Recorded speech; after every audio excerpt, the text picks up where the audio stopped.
Hello, members of the United Nations Democracy Fund. We are honored to be presenting to you today and appreciate your consideration of our proposal. My name is Arissa Cisternino, Gabby Maroney, Elise Wachowski, Alex Bierman, and Matt Cullen. And we are here today to request funding for our research.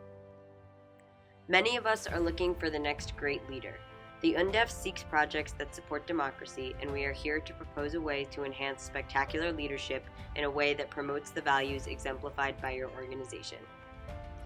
Winston Churchill is an excellent example of the embodiment of a strong and effective leader. He did not waver in the face of adversity and possible destruction during World War II. Instead, he led his nation to victory. We need strong leaders like Churchill, determined, persistent, and strong-willed. But do we really need to look for the next great leader, or can we build future leaders like him?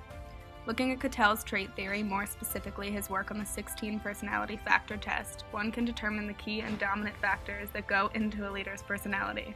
Cattell viewed personality as something that predicts what one will do in a given situation. The determination of one's individual personality factors are the underlying principles for future behaviors.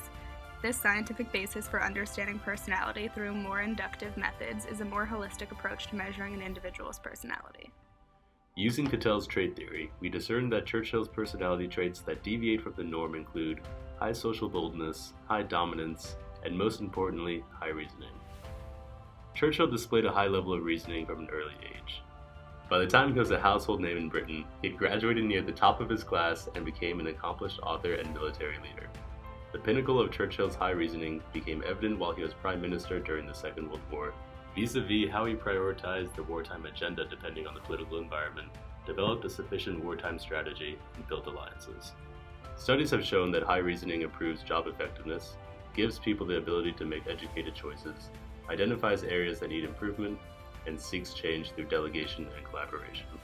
Discerning whether or not an individual possesses these traits can be useful for governments and businesses.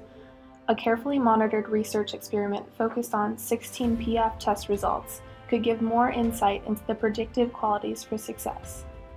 We plan to conduct a study on dominant traits consistently found in strong leaders using Cattell's trait theory, combined with a background analysis of previous literature. Evidence of traits such as dominance, social boldness, and reasoning, as Winston Churchill so overtly displayed, will be the focus of this controlled experiment. The experiment will consist of 50 college-age students from the George Washington University. They will be chosen based on response to a mass email sent to the student body. Each student will take the 16 PF tests. Every 10 years, for a 30-year period, these students will reconvene at the psychology department at GW to retake the test. Before each reconvening, the tester will hypothesize the level of career success based on which traits displayed high ranges and which displayed low ranges from the previous tests. Compensation for the participants must be substantial, considering the extended nature of the experiment.